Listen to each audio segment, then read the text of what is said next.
That's right, homeless. No American born in the United States is born with the legal right to a piece of land to sleep.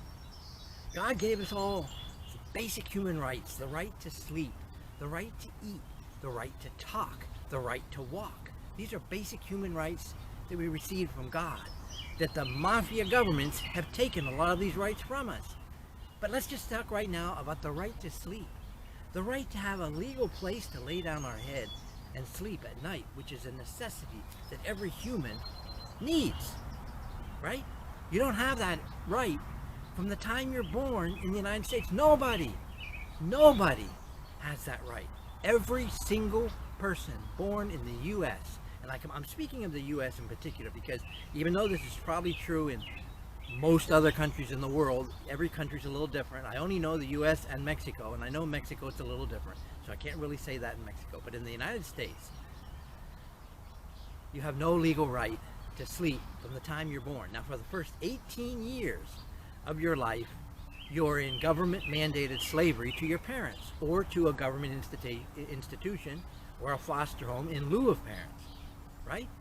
For the first 18 years of your life, other people are mandated by law to support you, to feed you, and to house you, and give you a legal place to stay, but only by force for 18 years. Of course, for the first 11 to 12, 13 years of your life, you're not physically or mentally capable of making those decisions until you reach the age of puberty. But even from the age of puberty, where you are, under the eyes of God, an adult, the criminal government doesn't recognize that until your age of 18. So from 0 to 18, we are not homeless because it's mandated that other people take care of you. The minute that you reach age 18, now you are homeless. Everybody homeless, unless you follow society's rules, society's laws, not God's laws, society's laws, human, mafia, the rich, the laws of the rich and the petty rich, that they have placed forcibly over everybody in the United States, right? What happens at 18? Well, you have a choice. First of all, your parents, which I think most Americans are probably raised by their parents, are no longer legally obliged to house and feed you. You know, the minute you turn 18, they can literally kick you out. Now, many parents maybe are not that cruel that they would do that, but they can do that, right? At the age of 18, a magical thing happens. You receive all the human rights and freedoms, to some extent, that you should have received at the age of puberty, but that you didn't until you're 18, but they all of a sudden occur to you at 18. And also at that age, your parents and the government are no longer legally obliged to feed and house you. What are you supposed to do? Two things. You have two options, not three, which it should be, but you have two options. Option one is to go to continue your studies for another 4 to 6 years. But to do that means you have to extend your time of slavery. In other words, you have to be obliged to other people. You have to receive help from your parents or from the government in the form of a loan or a beca, which is a scholarship to pay for your highly expensive university or college studies, and housing and food legally, right? For the next 4 to 6 years more. In other words, you're still in a form of slavery because you're dependent on other people for another 4 to 6 years if your parents will support you financially, or if you receive a scholarship, or if you get a government loan, right? To pay all of these expenses. So you're still in that form of slavery that other people are supporting you with conditions. You're not free. You're not completely free. If for whatever reason you don't want to do that, and I don't know the actual statistics, but I believe that it's less than 50% of the 18-year-olds in this country continue their studies in college or university. I think I'm correct in saying that. That's my educated guess. I really don't know, but I'm sure it's less than 50%. So if you're one of the majority, probably, that for many reasons do not want to continue your studies are not, your parents will not support you, the government will not give you a scholarship or a loan or whatever, and you cannot afford to continue your studies, whether you want to or whether you don't want to. You just want to be free, or you want to work. Okay, then you only have one other option that the criminal government gives you in the United States, and that is enslave yourself to the rich. Work for the rich. Work, you bum. Work for the rich. Become employed. Ask the rich. You can't demand that you get employed. So you have to ask the rich, solicit the rich, apply to the rich, and the petty rich, who own all the businesses in the country. There are no poor people who run businesses in the United States. So you have to apply to them to hire you so that you can pay rent, then legally have a place to live, to sleep, and pay food to legally eat, right? But what if you choose that you don't want to be a slave to the rich? Isn't that an option that a human being should have? That we should not be forced to have to work for the rich? But that's all the options the government gives you in the United States of America. There are no other options. Either you work for the rich, support yourself, pay rent, buy a house if you could afford it, buy food, legally live, or continue your studies in a form of slavery for another 4 to 6 years. But somebody has to agree to that. Somebody has to support that. Your parents or the government, a scholarship or a loan, if you can get it. And then you're in the same situation. But supposedly, or technically, or whatever, at the age of 24, 25, 23, 26, when you complete your studies, with all those years of study, supposedly, the way the system is supposed to work, you automatically get a nice paying job where you now can pay your rent, buy your house, pay your food, and continue to live legally, and now with a certain level more of freedom. You know, not being dependent on other people, working well for yourself to some extent, or working for the rich but in a higher paid position, technically, if that happens. But going back to 18, so what if you do not want to work for the rich? You don't want to wash dishes in a restaurant. You don't want to flip burgers at McDonald's. You don't want to work at a gas station or hauling trash or for a business, of any kind of business, or even a good paying job. You don't want to do that. You don't want to work for the rich. You don't want to be a slave to the rich so that you can pay your rent and buy food. You want to be free. You want to work for yourself, right? You want to have your right to a piece of land that God gave us. God gave us air, land, water, plants, and animals. That's all we need on this earth to survive freely and independently by ourselves.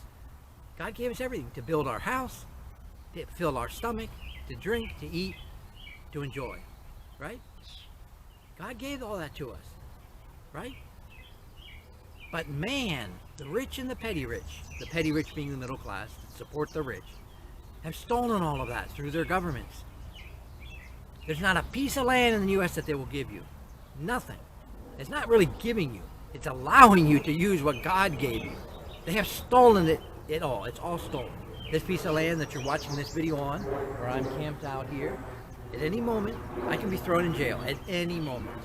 This is, I believe, it's private property of a corporation, I believe. But whatever, even if it was public property, it's still not legal to camp here. Under God's law, you think God would throw me in jail? I'm using his land to sleep, just to sleep. You know, something so innocent as my right to sleep. Because there's no other place, right? You think God would throw me in jail? Of course not. But man is of the devil. The rich are the devil in Bible, alive. You know, they are the living devil on this earth. They are the evil people that have stolen all the land, and through their governments that, to point of gun, support that, enforce that, right? So there is no third option when you turn 18. The third option being that, no, I want my piece of land. I want my legal right to build my own house or sleep in a tent or sleep whatever, you know, but to have my land and look for my own life, to fish, to hunt, or to make things. You know, I knew this guy in Florida when I was camped out in Florida a couple years ago. I met this young man, who survived off of his artistic work. I don't remember what he did. I don't know. He made jewelry or painted pictures or did something artistic. There's something that he did, but he did that, and on a street corner in a tourist city along the Atlantic coast in Florida, and the money that he earned from that paid for his food and necessities. He slept in the woods. He had a bike, and he slept in the woods, and that was his life. He lived freely, but it was all illegal. The government of that municipality tolerated it. You know, I mean, they allowed him to do it day after day. I think once in a while they scooped him up and said he couldn't sell there or couldn't do whatever he was doing on the street corner. But basically they let him alone, even though it was sort of illegal. It certainly was illegal for him to sleep in the woods or in the jungle, in the swamp, wherever he slept. Since there's no other place, a lot of governments just tolerate it. You can visibly see illegal tent cities under bridges and all different places in the metropolitan areas of the United States that is technically illegal, but there's no other place to put these people except jail. You know, at how much per year? I mean, like 50 grand a year, 100 grand a year to support these people in jail. But it's not legal. So you have no legal option at the age of 18. You're born homeless. You're born landless in the United States of America, one of the richest countries on earth. You have no legal right to have a place to sleep, you know, without somebody else giving you a place to sleep, your parents or whatever, or supporting you, or you're making the cultural decision, what the culture expects you to do, work for the rich man.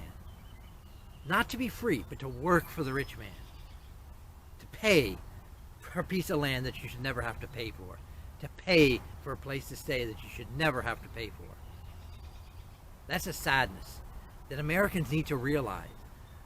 Many countries of the world, the people do realize that and demand their right to use the land. In Mexico, they had a war, a revolution, demanding the right to the land. The campesinos' right to have a place to grow their crops and land freely. And that resulted in the ejido system, which still exists to this day, although the rich in Mexico today are successfully turning back the clock and returning the land to the rich, you know, because of the phenomena of migration to the United States, and lands are being sold to the rich, lands that were communal lands that were won by the Mexican Revolution and the ejido system. It's the clock is being turned backwards, and well, that's a confusing situation. But basically, they had land reform in Mexico. Many other countries in the world, the same thing. That common residents have the right for a piece of land, or they fight for it. But not in the United States. There was never, ever land reform in the United States. Ever, ever. In this country, the common people, from the time the Europeans stole the land from the indigenous inhabitants, and that's exactly what they did, massacred, genocide, caused genocide of the indigenous inhabitants, and then wouldn't even work the land, brought Africans to work the land. That's why the United States is a rich country. That's the only reason why the United States is a rich country. They can lie all they want about, oh, it's the hard work of the immigrants that build a business and become millionaires and blah. Read the stories of Henry Ford, of Heinz food products in Pittsburgh, and the criminal acts that they did, things that today would be criminal, to get ahead, to become rich. Don't believe the lies of the rags, the riches lies that the capitalists, that the criminals tell you, because they are lies. They are lies. They're distortions. They had to commit crimes. They had to do things illegally. They had to not pay taxes, etc., to get to where to make the big enterprise. Things that are not really possible today. Look what they're doing to the super rich today, trying to put them in jail, right? It's a lot worse. It's a lot different. So don't believe the rags to riches lies, you know? Don't believe that. The fact is that this country gives you nothing. Nothing. They have taken everything from you. What God gave you, they took. And I'm just speaking about the right to sleep. Let alone, it's a whole different video to talk about how they have stolen the right to talk, how they have stolen the right to walk, how they have stolen other basic human rights that would seem natural that God gave us, but the government can stop everything and not give you any freedom at all. And the only other option is a jail cell or death. Sad, but that's the truth. I'm Rishayan. Have a nice day, people.